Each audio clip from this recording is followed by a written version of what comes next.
what I noticed, just even talking to educators and looking at textbooks, there's just an amazing absence of Korean War history in American textbooks. But it was really a very important part of American history. It's only in recent years that I think that that's been borne out, because when you look at what's happened in Northeast Asia and you look at the Republic of Korea today, that's probably the biggest legacy of the war, the success of the Republic of Korea. So that all that energy and effort that was expended during those 3 years of war from 1950 to 53, and then even in the aftermath of the war, it added up to something pretty important. We have a tremendous ally in the Republic of Korea that continues to partner with us today. Well, it's very important because, first off, it represents the Department of Defense's recognition of the incredible service of our veterans from the Korean War period. And there are a group of veterans that are oftentimes forgotten.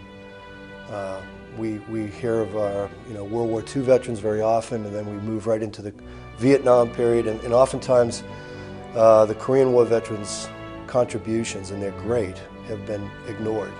So this is an opportunity for the Department of Defense to really honor these guys, make sure that they are rightfully recognized for their incredible contributions to our nation and to the Republic of Korea.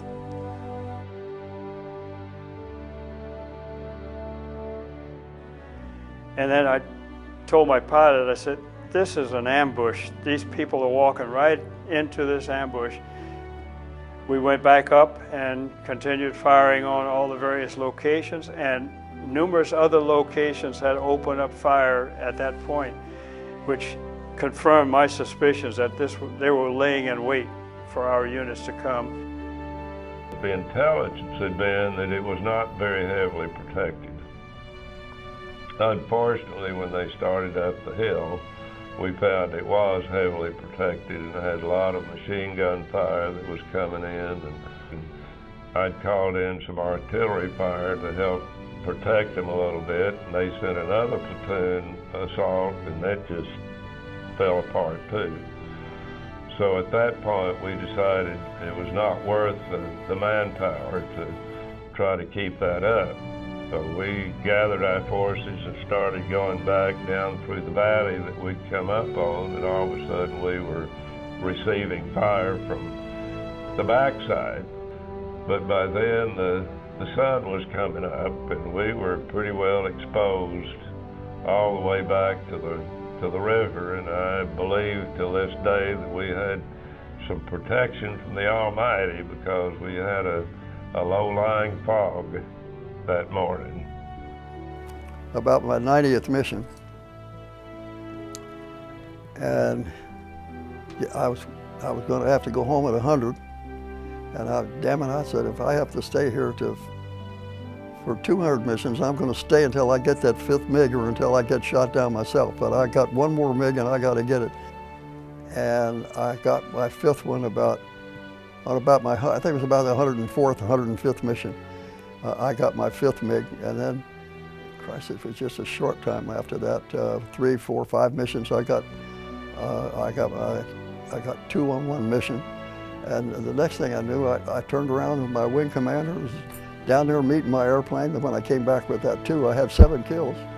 And KW60, who was of course the leading ace in World War II, KW60 had 6.5, and he was the leading ace and was in the other wing. My wing commander wanted the leading ace to be in his wing.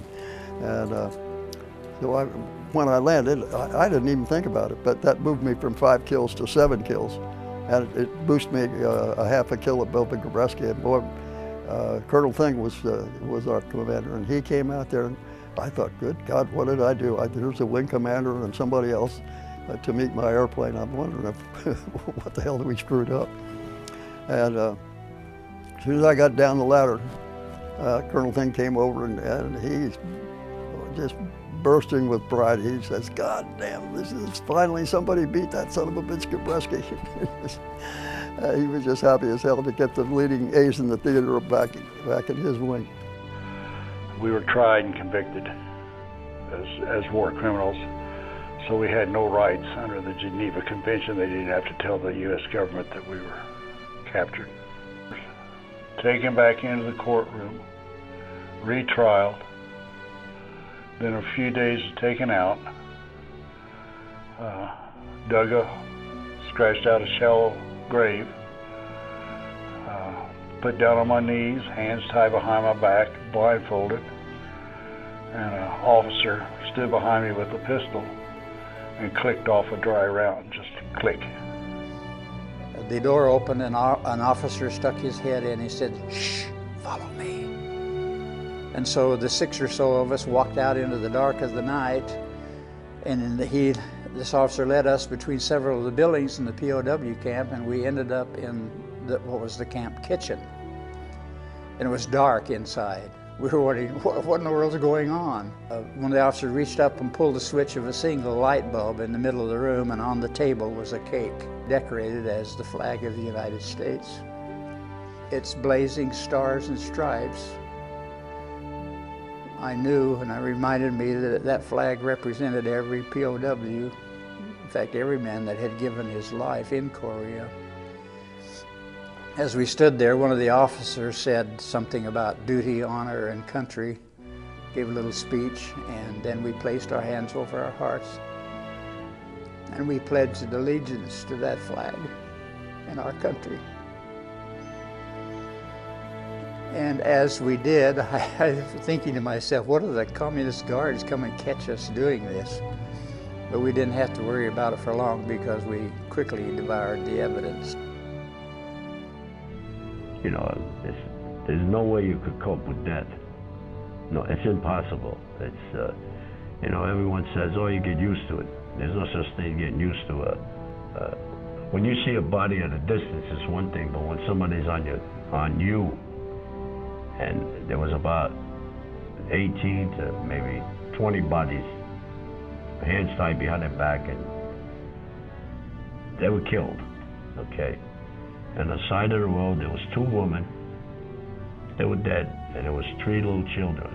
There were 2 little girls and a little boy. The little boy's hand was blown off.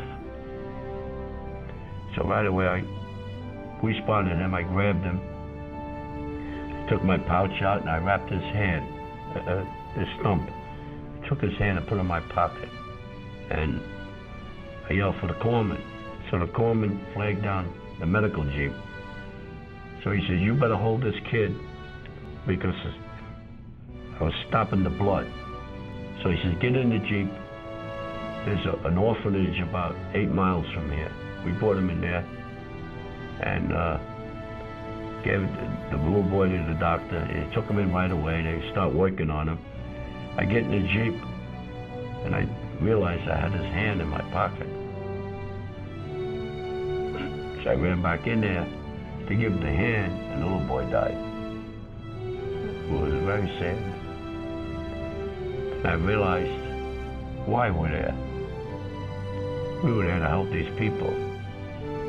Because, especially the kids and the women, they had no cause to get killed, you know. It made me a better Marine, knowing why we were there. It was very sad. That they lived with me.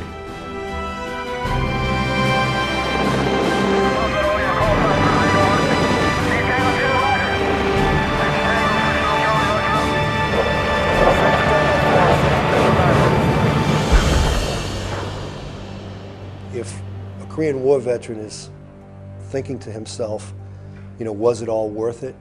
If he looks at just the example of South Korea, the Republic of Korea, what better, you know, lasting tribute to what they did over there than to see that country prospering the way it is.